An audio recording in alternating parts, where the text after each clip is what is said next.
Welcome to EVONA Origin Stories, the space podcast where we bring you extraordinary leaders from within the sector as we explore their fascinating stories of early life, career, and how they broke into the space industry. Today on the podcast, we're sitting down with self-professed accidental space cadet Heather Lesser. Heather's early career started out in healthcare, but she navigated her business and management skills through retail, non-profit, and even marketing until she landed herself a role as executive assistant to the CEO of Eta Space. This is where she fell in love with the world of space and worked her way up to her current position as Chief Administrative Officer. Despite her unplanned journey into the industry, Heather has found her calling in space and cherishes her place in the industry today. Parallel to her role at Eta Space, she's also utilising her refined HR and admin skills for Laura Forczyk, a space consultant and careers coach. A passionate people person at her core, Heather is a perfect example of the diverse skill sets that are needed in the space industry. Today, we're diving into her journey from accidental space cadet to an integral player in the industry, as well as her passion for people-centric management and the ways that we can help others to chart their own course through the infinite expanse of space careers. Hello. Hi. Hi, Heather. How are you doing? I'm doing well. How are you? Wonderful. Glad to hear. Yeah, me too. Thank you. It's boiling here for once in our lives. So I'm basking, and you can't tell because of my spacey background, but I'm currently sat near a very sunny window, absorbing the vitamin D, which is lovely. How is it on your end? Well, it's Florida, so it's always nice and toasty here, Mm. which I love, which I prefer. So that works out. Yeah, that do you know, Florida is the only place I've been to in America, but I was a bit young. All I remember is so hot. It being Mm. so hot, alligators going on a little swamp. I went on one of those boats around a swamp and the Harry Potter ride at Universal Studios. I will never forget that ride. Have you been?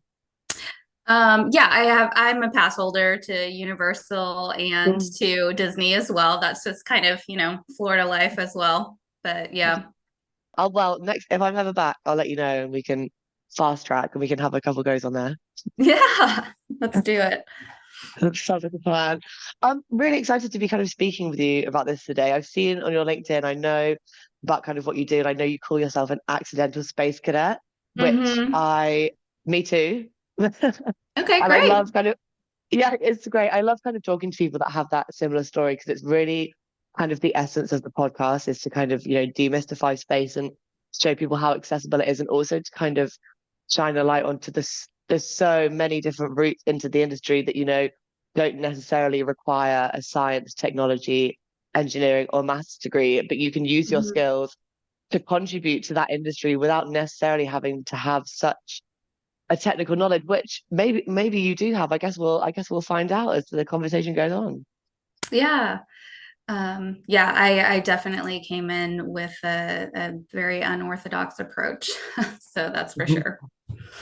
Me too. Well, I'm excited to hear about that. So I guess we'll start at the beginning. It's a good place to kind of hear where it all started, and then eventually we'll kind of hear your inspirations and what you've learned and everything. So yeah, let's start at the beginning. So talk us through kind of where you grew up, school, college, and I guess kind of how you found your way into your early career. Yeah, absolutely. So I grew up on the other coast. I'm currently on the coast in Florida, but I grew up on the Tampa side and I went to nursing school. I was wanting to use nursing as a way to actually do some missions work. And so I got my nursing degree and went overseas for a couple years to do missions work, ended up not being able to use my nursing degree where I went to do missions work.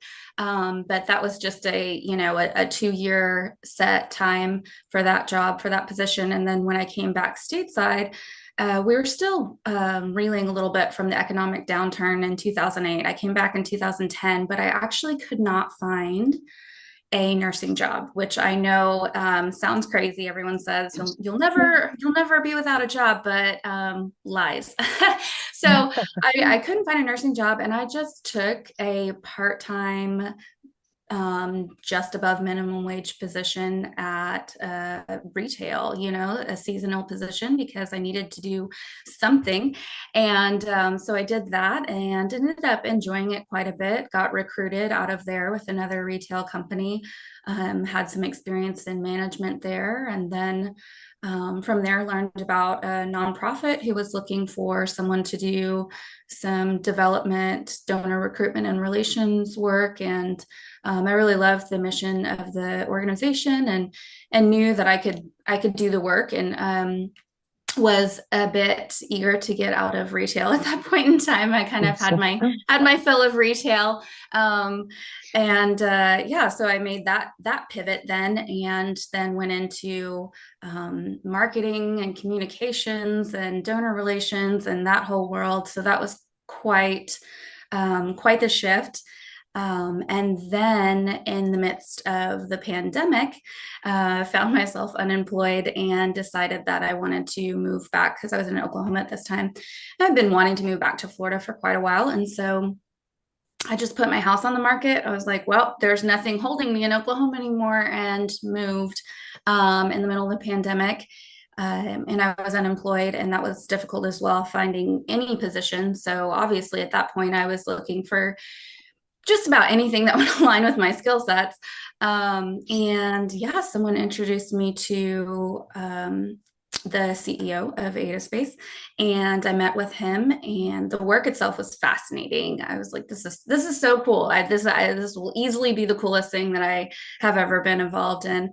But also I knew that I could do the job. So the role initially was an executive assistant role, to assist the CEO in building the company. It's a startup, so there's just a lot to be done with startups and in that phase. And I knew everything that he said, even though I hadn't been specifically an EA. I knew that I could do it, and told him that. And he took me at my word and took a chance on me. And sure enough, it worked out, well for the both of us. But yeah, so that was kind of my first touch. That's why I call myself the accidental space cadet. And ever since, I've just been hooked, and I've just been learning all that I can, trying to figure out who the players are in the industry, what's going on, what the latest updates are. It's just fascinating. And also I enjoy the flex of saying, I can no longer say it's not rocket science, because it is, so yeah. I really enjoy just everything that I get to learn, and really just the challenge of all of that as well. So yeah. Yeah, completely. I completely kind of can resonate with your story there. Like you said, just that was completely me, coming straight out of university, just taking a job because I needed money to live and pay my rent and everything, and to eat. And, it's just you kind of pick up skills along the way, and I think that's the kind of beauty of kind of leaving yourself open to whatever the universe is going to throw at you, and just, taking it as it goes, and then just saying yes to opportunities. And, you got all these different experiences after your nursing degree and everything, and, to eventually find yourself in space. I completely, the same. The phrase rocket science, when I speak about my job, obviously I'm no rocket scientist, but that's the incredible thing, is I now have some understanding of these things that I never thought I would have. And it's the feeling of being so proud to work in an industry, and also that being amplified by it almost being a bit of a surprise to yourself, I think, that you ended up there. So now that you're kind of embedded into the industry, obviously there's a lot of things you could say here. What is it that you love the most about space and working in the industry? Yeah, gosh, yeah, so many things. I love the challenge, of course. Everything is challenging, but also the variety, specifically with my role in being in a startup.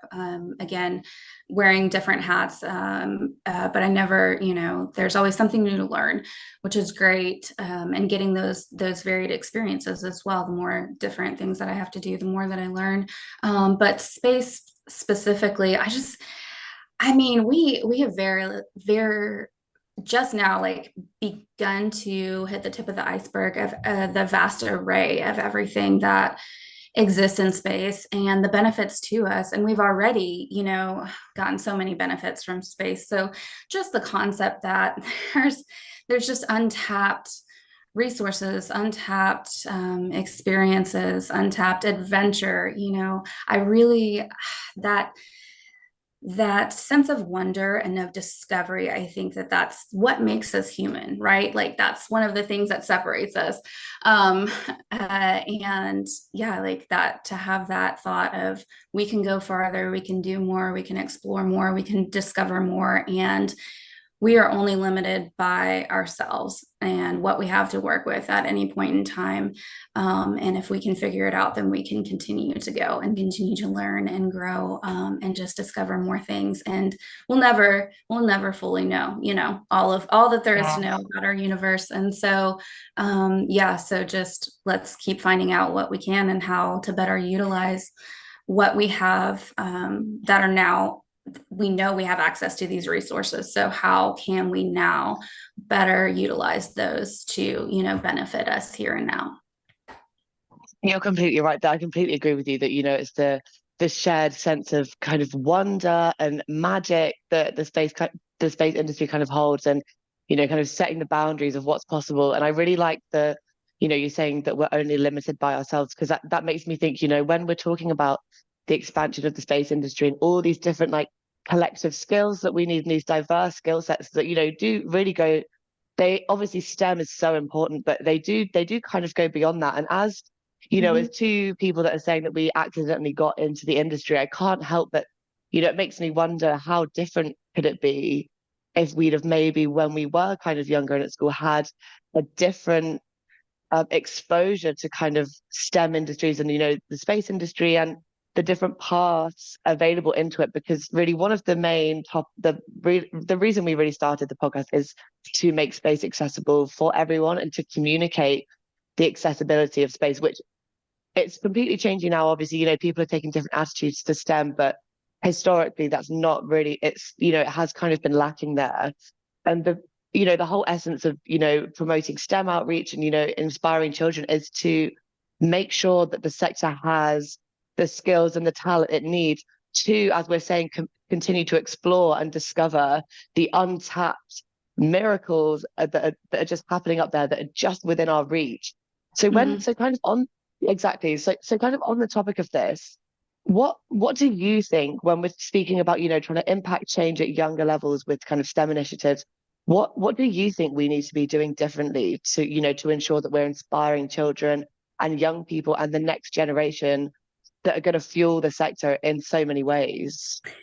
Yeah, there's definitely a lot of work to be done. I think that we need to remove a lot of our gender emphasis and biases that we have, and also kind of evaluate where those came from, right? So, because again, as a people, we're constantly advancing and progressing, and things don't look the same today as it does 50 years ago. So maybe in the past, we focused a little bit more on encouraging women, for example, to pursue home life, and success for women looked like staying, taking care of the home and the children and whatnot. And well, what do we know today? They can do all of those things and also still have a career and pursue a career.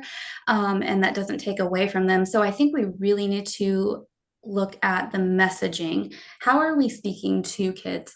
Are we saying, to the little boys, you can be anything you want to be, and then turning around to the little girls and saying, how many kids do you want to have when you grow up?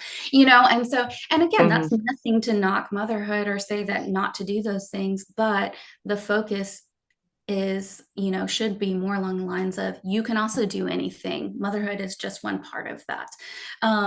So, and women are amazing and they can do all of the things, and have. So that for sure. And I think just, making access to those resources. So I feel like we skipped a generation or two, potentially with the space craze, if you will. There was, and I think we're seeing this now in the industry and how this plays out. Because you talk about, you look at statistics of how many boomers, are getting ready to exit the industry, and how that's going to have a huge impact on the industry, because there's just not enough Gen X to replace them in key positions within the industry. So I think, back in that boomer generation, when they were children, there was still a lot of like, I want to be an astronaut when I grow up. Well, then, I think that kind of, hit its peak at that moment. And then maybe Gen X, millennials, not so much. And I think we need to get back into that mindset. And I'm hoping that with especially the commercialization of space right now is really bringing a lot more exposure to the industry. Unfortunately, some in negative ways, but I think there's just a lack of understanding there. But yeah, and so I really hope that the next generations are picking up on that and dreaming again about space. They want to be astronauts again, or again, not necessarily astronauts, but be involved in some way within the space industry. So I hope that also, again, that messaging, when we're targeting children with these messages, to one, not limit them by gender or anything, offer the same opportunities and same messaging to all children, but then also let them know, this is something that is going to revolutionize your generation and the generations to come, and you can be a part of it. So this is an option for you. Astronauts are not something of the past and shuttle days that retired with that and that program, but no, this is an up and coming thing, and you're going to want to be a part of it. Definitely. I think that's such a key point there, is especially with kind of like the next generation, is there's a lot of pushback about why space. And I think there's just a general lack of understanding on the benefits of space for life on Earth and for humanity. And I think, the face of space is really, obviously not because people do, people have more in-depth knowledge, but I think for the general public, it's Elon Musk, Richard Branson, Jeff Bezos. Right. And people think it's, why do we want to go? Why do we want to live on Mars? And I think people think that is the end goal of what we're doing here. And I don't think they realize, that it's the environmental monitoring, it's to do with climate change, it's how we're monitoring the oceans, it's farming, it's agriculture, it's how satellites, they're getting you home when you use Uber, when you're playing Pokemon Go, that space. So I think, really trying to kind of create more of an understanding of that, but completely, again, what you're saying in the kind of messaging, because you're so right. I could so picture it there, what you were saying, a young boy and a young girl, the little boy, you can picture someone saying, oh, you're going to be a rocket scientist, you're going to be an astronaut. But to the girl, I'm picturing, you're going to be a princess, you're going to be as you said, how many children do you want to have? And it is that messaging that is skewed, that I think is this, it's what young girls, I think it's age 13 is when statistically they start to lose interest in STEM. I think a huge kind of barrier to that is representation, because, you kind of, unfortunately, people feel they have to see it to be it. And if you can't kind of visualize yourself rising through the ranks, then why would you spend your time on something that might kind of be not beneficial to you, and you might never end up succeeding? So that's kind of why, I love speaking kind of female leaders in the sector who are really passionate to kind of promote the representation, also to kind of promote transparency. And I really love to kind of speak to the guests about their journey and kind of what they've learned. And this brings me on to something that we ask every guest, is we touch on kind of failures and achievements in the interest of being completely transparent and showing people, it's not always plain sailing, but there is worth it for you to put the effort in. So, because with people with social media and with the internet, people really promote the end product and their success, but I don't think enough is said for the journey that gets people to there, because I think when you just focus on that end result, it can seem a bit unattainable.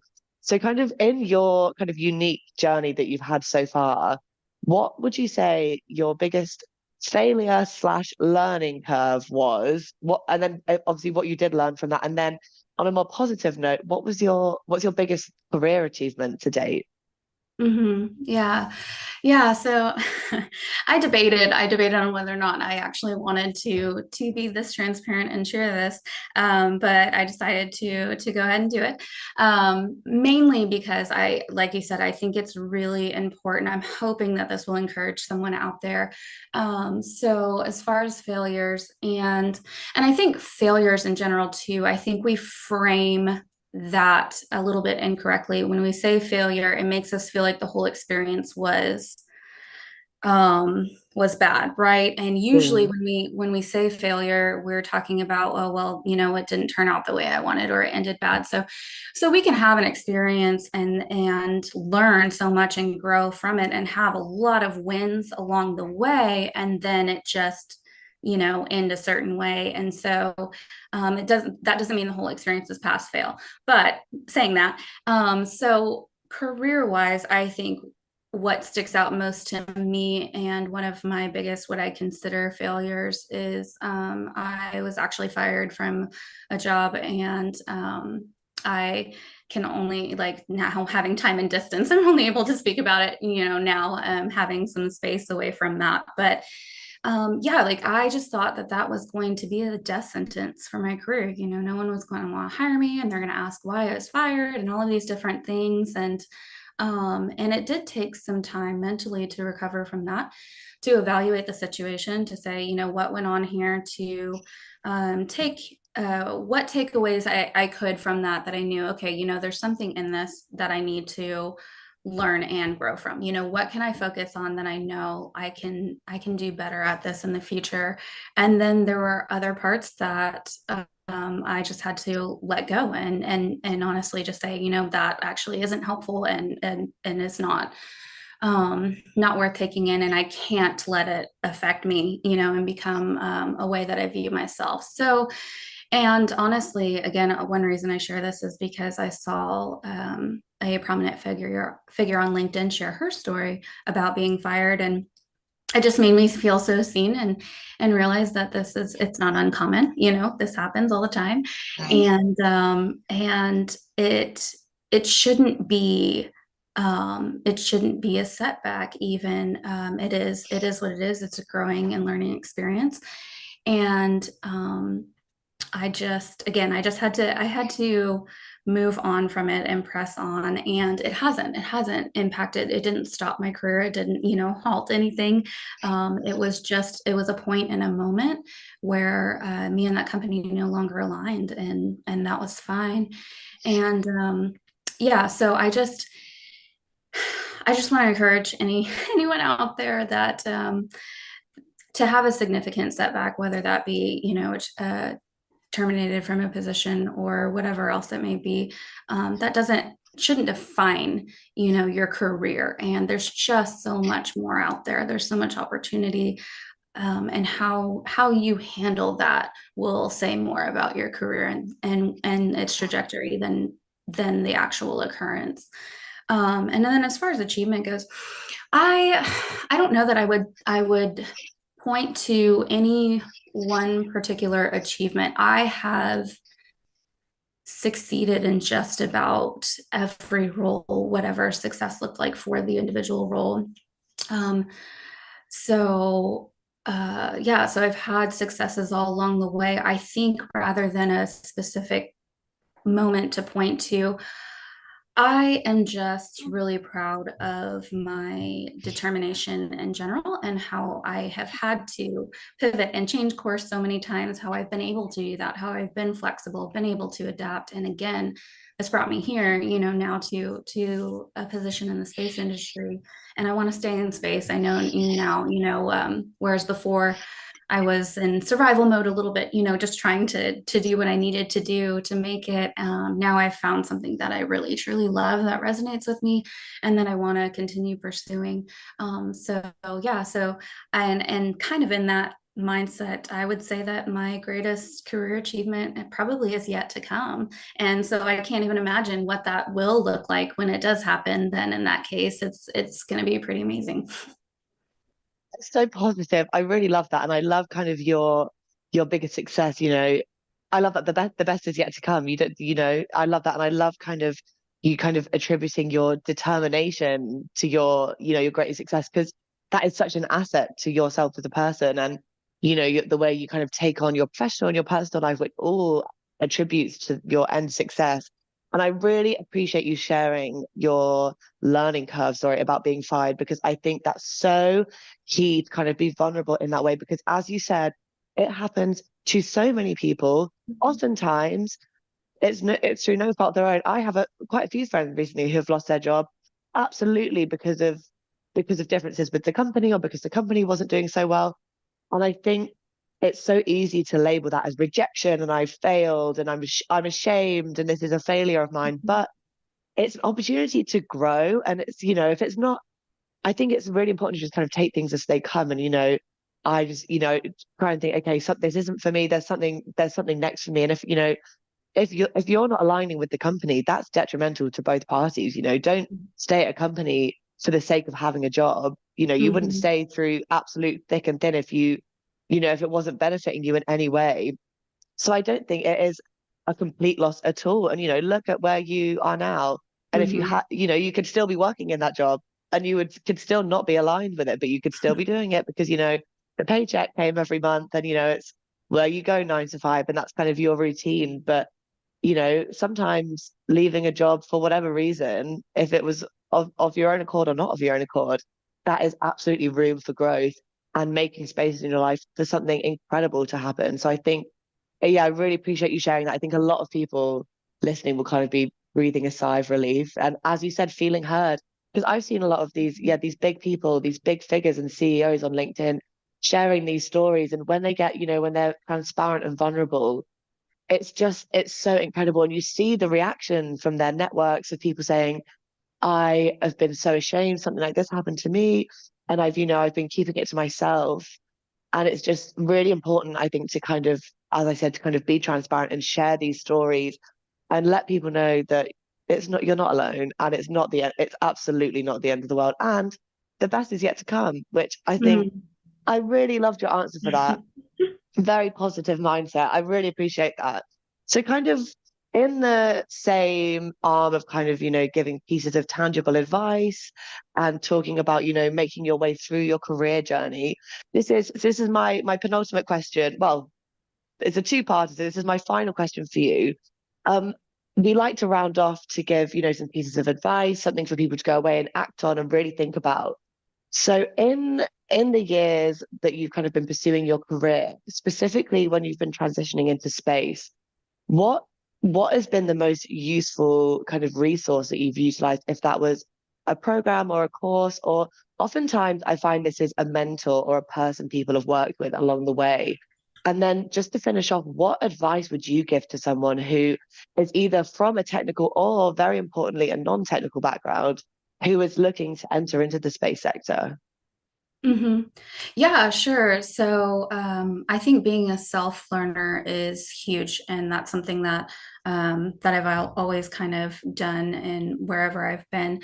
But specifically with space, obviously coming in with very little to no knowledge, I just tried to. I followed space news, the CNBC space report, and any type of industry news that I could find, spitter the space Twitter community that's out there, and just kind of following that and picking up on bits and pieces of information. Obviously, like I learned a ton at my company working here, and just asking questions as well.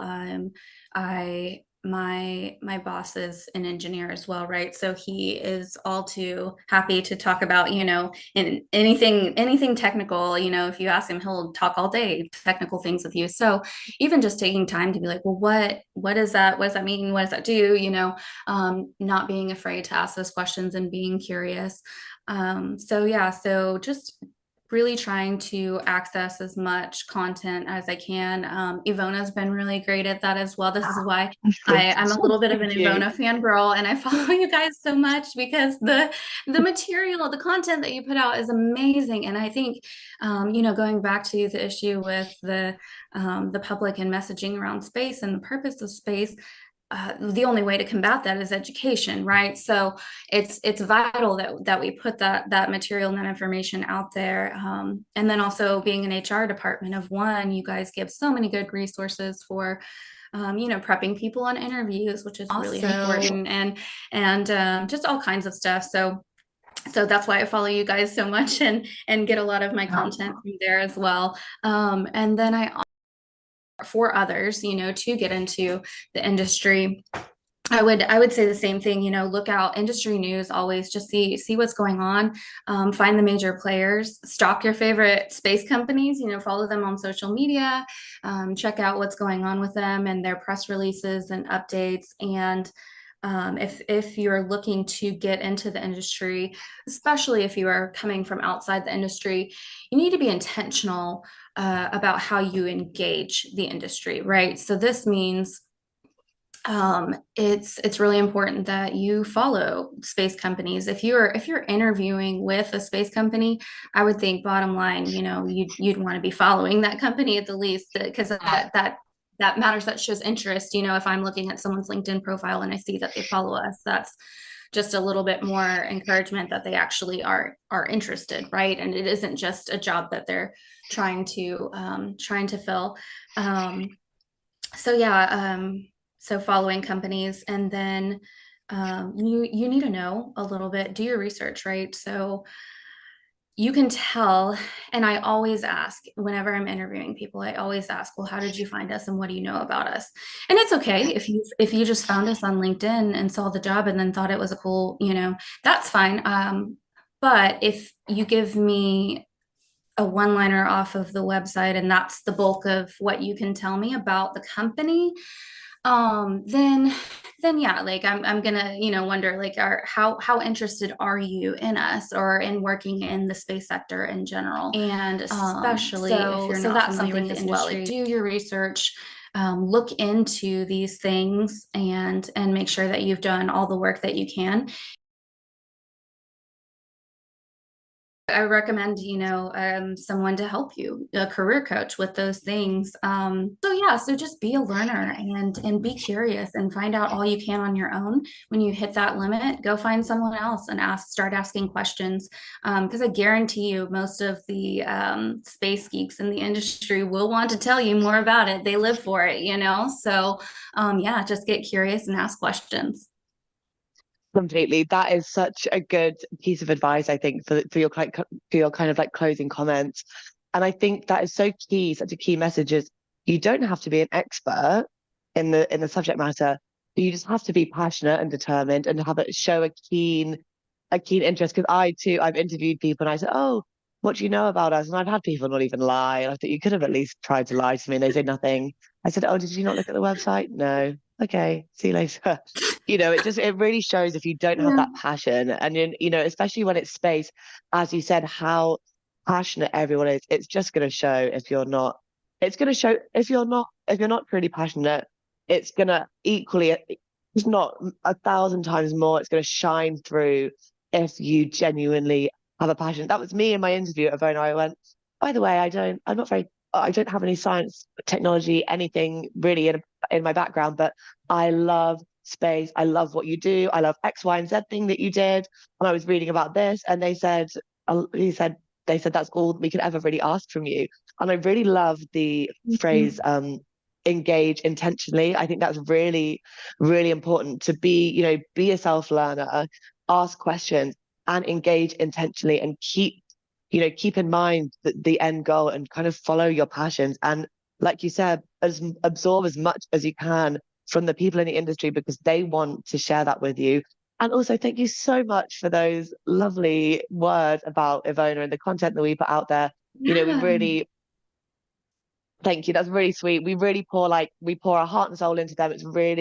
We truly believe in what we're talking about. And, this is when we know that we're doing it right, really, isn't it? When people come back and they say, I read what you said about diversity and inclusion, and I read what you were writing about what's going on in the space sector. And that's really is, especially as the content creator, it's contributed to by the whole of the marketing team. But, that is, when I interviewed for the job, it was, we want to get the message out there. We want to get people inspired about what's going on in space, but also we want to, be thought leaders in space industry recruitment specifically, and what more we can be doing to kind of nurture the industry and the people within it, which are really, the industry can only really be a reflection of who is in it. So that's really what we're trying to do here and promote the message. So I really appreciate that.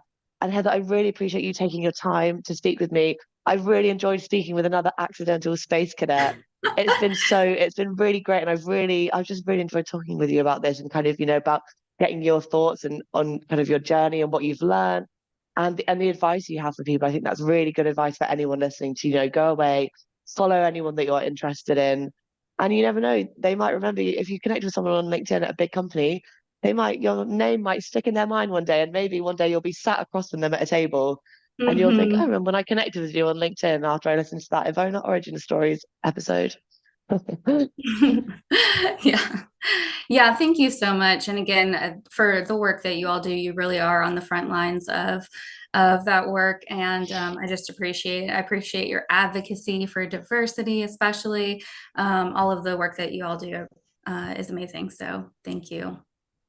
Thank you so much. And we absolutely feel the same way about you. So glad that we were kind of able to connect in this way and properly meet and have a chat. And yeah, I'm looking forward to speaking more in the future. Yeah, absolutely. Amazing. Well, thank you so much again, Heather, and enjoy the rest of your day. Yeah, you as well. Thank you. Bye. Bye.